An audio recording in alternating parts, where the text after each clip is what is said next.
We're going live now. Oh. Yeah. Yeah, we're live. We're doing it live! Hello, Palm Tree. Hello, Palm Tree. Also, hello, everyone. We started about like 2 minutes early. Welcome to Pixelitis Brunch Force. Literally Brunch Force, because it's not 10 a.m., but in fact 1:30 p.m. Eastern Standard Time. So, yeah. EST. Yes. Wait, is it Eastern Standard or are we in Eastern Daylight? Oh, Daylight. Fuck. Sorry. Is there a difference between Eastern Standard and Eastern Daylight? I think Eastern Standard is when you're not. Daytime. Is there? Yeah, I think Eastern Standard is when you're not forward an hour, and Daylight is when you are. Right? Yeah, I think so. Anyway, we're live. Sorry. Never mind. Please ignore the man behind the curtain. That was actually the palm tree. Yeah, that was actually, yeah. It was the voice of the palm tree, everyone. He is omniscient and all-knowing, and we should all be humbled to be in his presence. Thank you. We bow down to our palm tree overlords. Or welcome them. All right, so this is Pixelitis. I'm Karen Rivera, and I'm here with Mercer Smith-Looper, and this is our first in-person Pixelitis Super Brunch Force. So everyone, yay! Jazz hands! Jazz hands all the time. So we're just gonna hang out and get sloshed over the next half hour and talk about some video games, because that's what we like to do. Yep. We kind of had a quiet week. I know, we just supposed to like sip. So we kind of had a quiet week this week, but not to say that there aren't things that have happened. One of the biggest things I think we all were like, yay, was the idea that we all came together to help fund Amplitude. We, meaning the gaming community. I'm not sure that everyone here, including Mr. Palmtree, gave money to the Amplitude Kickstarter. I mean, I don't know. I don't want to speak for you. Yeah. The omniscient palm tree. He's deciding to be quiet right now about whether he's donated or not. Yeah. Funded, I suppose. But yeah, so I don't know. I thought that was some pretty cool news. Yeah, I think that, as well as like, basically, I feel like the encouragement that's happening in the gaming community from other game companies to help support other game companies, I guess, is really encouraging and awesome. I feel like it's like building a sense of camaraderie. Absolutely. Which is pretty unique. Yeah, I mean, Insomniac Games gave $7,500 to the Amplitude Kickstarter. I mean, of course, they did get a reward for it. They're going to include a song from like their 20-year anniversary that they made. That's cool. Which is pretty legit. I was impressed that was going to happen. Already people are talking about the blow up palm tree. I'm really happy that people are watching. The palm tree's happy too. You can't see it, but he's very yeah. He's happy up here. You guys just can't tell. Yeah, he's got a big smile on his face. Just don't look at him down here. He's up here, guys. He's very self-conscious of the weight he's put on recently. So he doesn't want his face to be known. Yeah, I mean he's a little blown up. He's a little bloated. All right, that's enough of that. Yeah, I could keep talking about this palm tree for like ages. No more palm tree. No more palm tree. Yeah, so I mean, like the Kickstarter thing isn't just for Amplitude either. I feel like there have been a lot of other games that have seen like abundant support, which I haven't seen in the past as frequently. So I think that like Kickstarter as a whole is doing really awesome things, and then the companies that are being helped out by other companies and promoted it's a great community. So I have a question then. Do you think Kickstarter as a whole has helped to kind of unite the gaming community in ways that you haven't seen before? Because I think it's a legit thing. I haven't felt so part of something as I have with like seeing updates from other things that I have like supported in the past. So yeah, I feel like it has definitely helped to solidify and make everyone feel more of a part of something. I also think it's helped to promote transparency, right? Yeah. So like there wasn't much visibility into what was happening in the past, but Kickstarter has done a really unique job of making that super transparent, and so you know what is happening exactly when it's happening. Gotcha. Which I think drives people to get involved more. Yeah, no, I definitely agree on that front. There's certainly a lot more behind the scenes action that fans are becoming privy to, which I think helps to give a better understanding of how difficult or interesting it can be to make a game. Because a lot of people will obviously complain about, oh, this game wasn't made the way that they wanted to, and it's like, I don't know, but that's also another thing. Like, do you think that with the advent of Kickstarter, does that give gamers more of a sense to be like, oh yeah, I didn't like how this was, made, so I'm gonna email the dev and ask him because I kickstarted this? Do you think that gives them a bigger sense of direct involvement? Maybe not so much entitlement. I don't think that I don't know. I feel like it could definitely foster some entitlement, though I would be loath to say that would be a common thing, just because I feel like it's not inherent necessarily in, especially the type of gamers that are going to fund something on Kickstarter. Right. And that might be a vast generalization on my part. But I mean, I feel like the type of person who's this game has not even been built, but it sounds really neat, so I'm gonna kick $10 to it. Yeah. Whereas a person who's I'm gonna spend $80 on this new World of Warcraft thing that's coming out, they're probably going to be more entitled than the person who's just funding a tiny little indie. Yeah. Though again, people who fund a grant, I feel that probably they rightfully have a sense of entitlement. So basically, you're just telling me that I need to save up loads of money to be yo, bro, I don't like your game. Let me give you $2,000 so you can fix this thing that I don't like. I'm just kidding. Don't do that. That's not a good thing to do. That's not a good idea. I mean, I'm just really happy to hear Harmonix be able to do something with an IP that has had a good cult following. Right. And it hasn't been necessarily popular, and they'll be the first ones to tell you that. But yeah.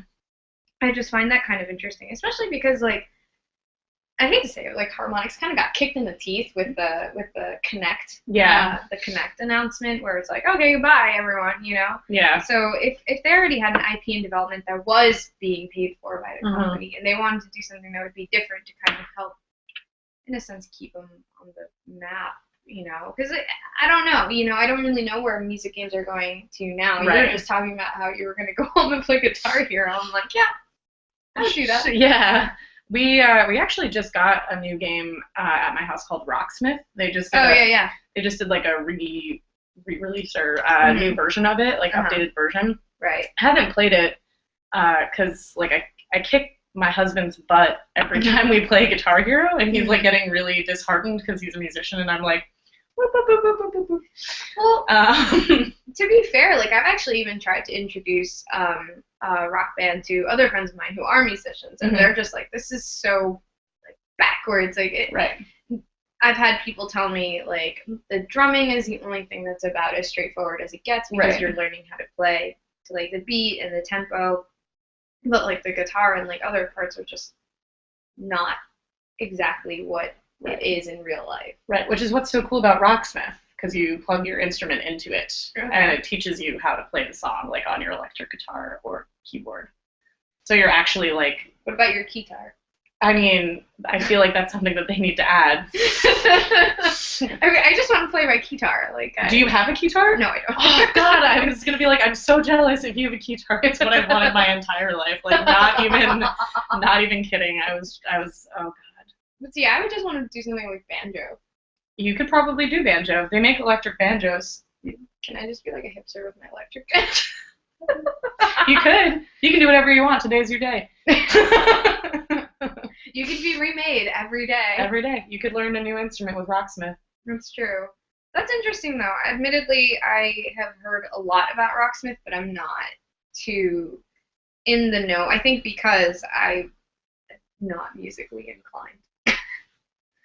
And I think that's where it comes down to, Jerry says you could learn how to play electric bass banjo, and then you would be extra hipster. I want to be an electric bass banjo hipster. Maybe. Someday. Someday. Someday. Over the rainbow, maybe. We can all have dreams. along with Mr. Palmtree. Yeah. Mr. Palmtree wants to play the electric bass banjo. Yeah, so I'm thinking about, I haven't played it yet. He raves about it, so I'm probably going to play it sometime this week, and maybe I'll write something up about it, given that my vast musical experience is limited to playing piano. And I mean, but that's still pretty talented anyway. I don't know how to, like, all I learned how to play piano was translating super basic, like, clarinet stuff to piano, and aside from that, I'm like, yeah, I can do 1, 2, 3, you know, I can play Jingle Bells, sure. Twinkle, twinkle, little star, I'm all over that. That's pretty impressive. Let's be honest. When the Saints come marching in. Well, I mean, that's a very emotionally charged song. I'm sorry, I don't mean to laugh. It could be very emotional. I'm not being serious, don't. I take it so seriously. I'm like, oh my god, did I offend her? Oh, Is this like some sort of secret involving, like, I don't know, the military? I don't have a military. When the Saints come marching in, I mean, I was just watching Anthony Bourdain yesterday, Parts Unknown, and I was like, man, South Africa looks like a really cool place to visit, and I never thought about it until then, and that's where my brain just went to. So yeah, no, nothing like that. I was just being facetious. Yeah. So now that I just completely ruined it with talking about South Africa. South Africa's a great place, I'm sure. Anyway, let's go to another place. Let's go to space. Outer space? Yeah. Oh. Well, I wanted you to talk about this because I literally have no idea. But Blizzard. Yeah, so Blizzard has made a unique decision. Which they've kind of done. Are you giving do it around the palm tree? For the palm tree. The palm tree is also giving air quotes. We need to do it now. When you move that, it like. I'm sorry. I've had it placed so that the leaf is not like right here. Otherwise. I mean, we could just cuddle the palm tree too, just like from both sides. Palm trees need love too. Yeah, all right. Palm tree is doing a really effective job at derailing everything. Surprisingly well for someone who doesn't talk. And someone something. Anyway, yes. So Blizzard has decided to file a lawsuit against the individuals that made a map hack. Is it Valiant Chaos? Yeah. Is the website. They run a forum site, and they've built a hack that allows people to see all the enemies on the map and be able to see exactly what they're doing, what they're building, what they're planning on doing, as well as like taking automatic action. So they can essentially like bot a character. Wow. Which is cool, I guess. I mean, I imagine that it would probably be a huge bummer to be playing against someone that was using that, which is part of the reason why Blizzard is deciding to file a lawsuit. But they're charging, we're planning on implementing a maximum payment of $150,000 for every infringement of the copyright, for which they are saying every sale of that hack is going to be worth like, or count as one count of infringement. That's insane. I mean, I'm not entirely sure how it's copyright infringement more so than it is exploitation of the game and how you play it. Right. I mean, they also mentioned that there are a few things that are, I think, coming into play. Like, one, sucks to play against someone who is doing that. Two, these people are selling the copy of the hack, which I think is partially why it's copyright infringement, because they're making money off of an aspect of the game that isn't theirs. I mean, I'm not a lawyer. I believe that it's like intellectual property is part like coming into it. But they're trying to reap like all of their sales information, so they're going to like get all of that, go through it, and then try to charge them for every single time that they made a sale. That's so weird. I mean, it's not weird. StarCraft is a huge money-making machine on both like the competitive platform and just people who play the game. I know that there are like a lot of diehard fans of StarCraft. I have never been good at any RTS. In the life of me, I'm like, I don't know. It's literally that noise. It doesn't exactly every time I think about StarCraft. I'm like, but that's such an interesting thing that I can't believe people have not done for other games, you know? Yeah. I find that kind of exploitation kind of ludicrous, and it makes sense to do legal action, just maybe not so much in this case. Yeah. I don't know. I wonder partially if it is because of the fact that StarCraft is such like a moneymaker. Yeah. Like, and there is so much attention in the world on StarCraft. Yeah. Like, whereas people make hacks or made hacks for like World of Warcraft, where you could see where all the quests were and all of that, World of Warcraft just brought that in and made it part of the game. Yeah. You can't really do that with this. Yeah. So I think that Blizzard might be like, well, I can't like take this and make benefit off of it or like profit. So we just have to sue them and make sure it goes away. Go away. Stop making these things. Because it could also like skew competitive play. Right? Oh, absolutely, yeah. And that's a major part of it. I don't think that kind of money is justified at all. But I mean, all things considered, they probably won't actually get that. That's just like a maximum. Yeah. It's interesting because they're doing it in California, which is where Blizzard is, and I feel like normally they would normally do it elsewhere if they didn't think that they had like solid grounding to stand on. Mm-hmm. So I find legal action on video games and people who make mods to be ultimately kind of, I don't know, kind of a disservice to the community, but at the same time, if you're going to exploit the heck out of a game like this, you know, that kind of invalidates the idea of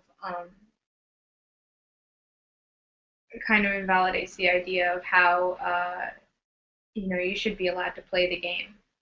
Yeah. So I'm not even sure, you know,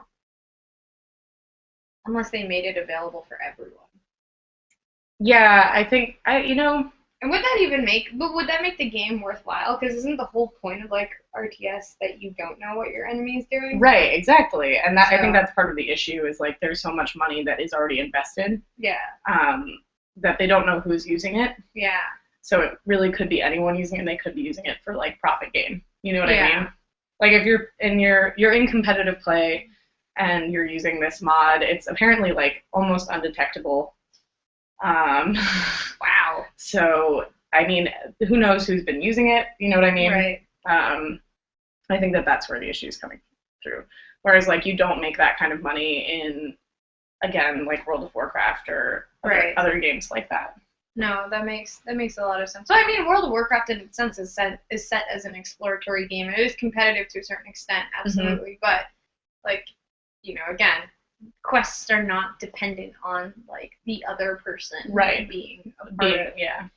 You know, you can do things as a team, whereas StarCraft by nature is supposed to be competitive. Like there is a winner and there is a loser. Yeah. So I mean, I'm not. Well, I mean, it's like people like not at all similarly, but like gold farmers and WoW will get banned. I mean, I imagine if Blizzard wanted to sue all of them, they could probably make a shit ton of money. I don't think they'd be able to like actually find all of them, but it's similar to that in like in the competitive nature where people are like getting ahead. That's almost in a sense like capitalism, right? In the game of Warcraft, right? I don't know that. Whatever, they're just really into the idea of capitalism and the capitalist market. Fair enough. I am not one of those people. I don't even play WoW. I stopped playing WoW. I've thought about picking it up mostly because the Hearthstone, which now I'm gonna keep mumbling into my cup. That was rude. Yeah, how's Hearthstone going for you? It's in fits and starts, really. I've tried to play more as like other player or other characters because or classes, sorry, because the quests now require you to do, you know, win like 3 games as like a rogue or a hunter and get like 40 pieces of gold and blah blah blah. And I'm like, okay, great, let me do this. And I'm like, I just keep dying and dying, and I'm like, I can't do this. Can I just play as a paladin now and just beat everyone and then be done?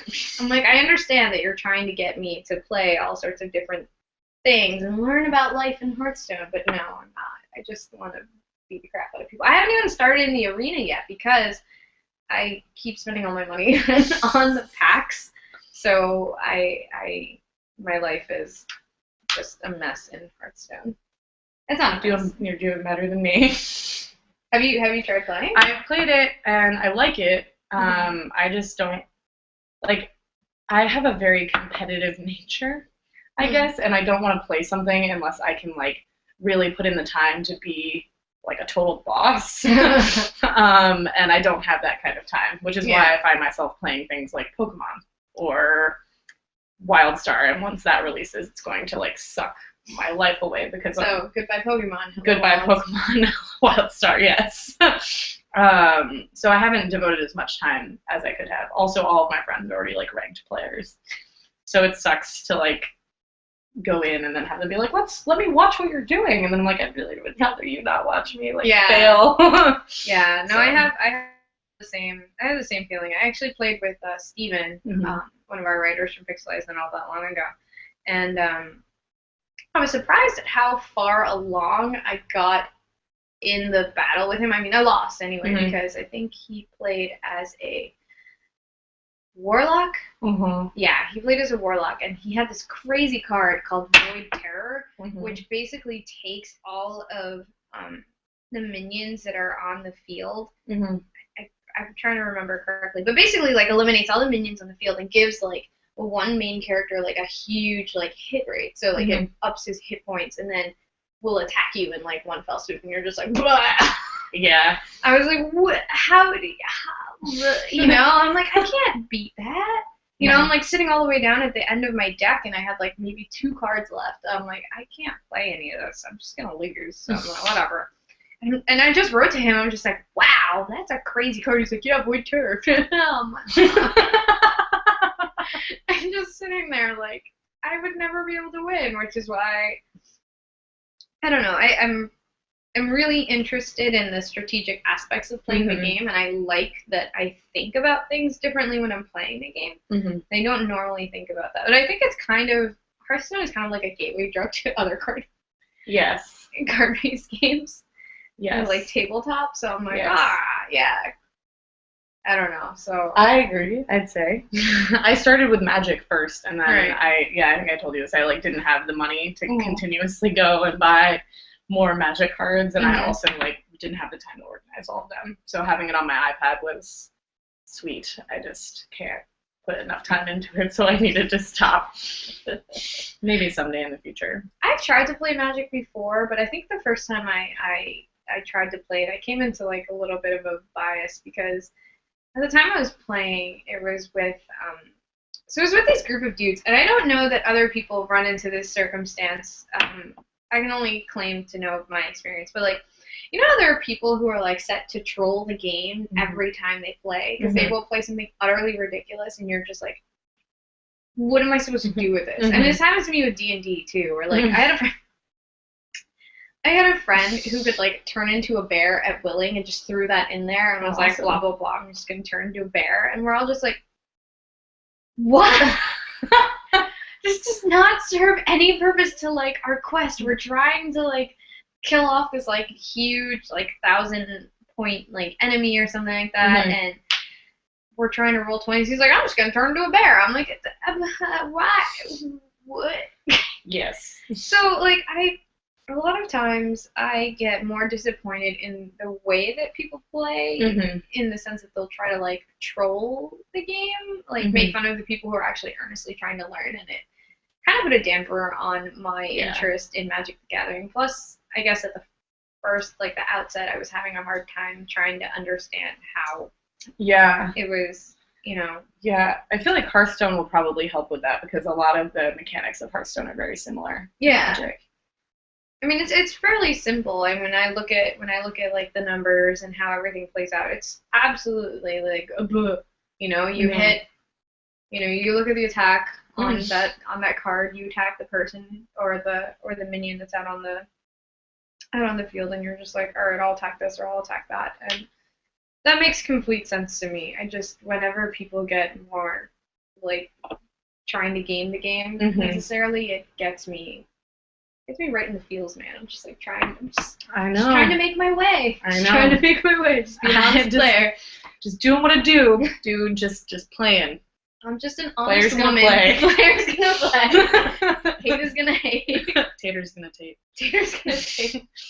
That's like, it's funny that you bring that up. So we were playing Drinking Quest yesterday. Okay. I don't know if you've ever heard of it. It's like it's a tabletop game that like combines like D&D with like a drinking game. Right. So we were playing that, but Jerry, my husband, is the type of person to game. So he'll just be like, well, I'm just a giant troll, so I'm going to do this. I'm like, that's not an option. Like, you can't even do that. And he's like, well, I'm going to. I don't care. And it's because I think he doesn't understand that there are confines, and it's not just like whatever goes. Exactly. Like, so I can relate. Yeah. I mean, I really want to give it another chance. I've had a far more positive experience playing Hearthstone, and it's definitely interested me in. Like, I've definitely taken an interest in looking at other games. I've become more receptive to it, I guess, maybe like 3 years later, 4 years later, however long it's been, where I actually do want to take a look at like other tabletop games. And I was talking about this with Andrew, actually, not all that long ago, where I'm really interested in pursuing Android Netrunner. Because I'm like, oh, that sounds like an amazing game to play. I've never kind of heard of a game like that, so I was like, what the heck, why not? So, you know, we're talking about that and trying to figure it out from there. But, I mean, it is really interesting. I wonder if that's what, you know, their idea was from the beginning. It's like, here's an easy way to start off with Wednesday, you know? And then next thing you know, you're like, I can't stop playing. This is so much. I can't. Never mind that hand motion that I just made. I was like this. I'm like, this is my iPad, by the way. I'm not doing anything else. I'm not doing anything weird. No, I'm not. I'm not weird. Well, maybe I am. Everyone's a little bit weird. That's true. If you are interested in pursuing magic, there was a lady, a girl, a woman, a human being, an individual who talked at PAX. I'm not sure if she was on the panel that you were on or another one. I think I know which one you're talking about. The Tifa Robles, yeah, the one who founded like Lady Planeswalkers. Yeah. I'm not sure. I've been looking for like a chapter of that because I think my main issue is that you walk in as a girl to like a magic thing, and either they're all like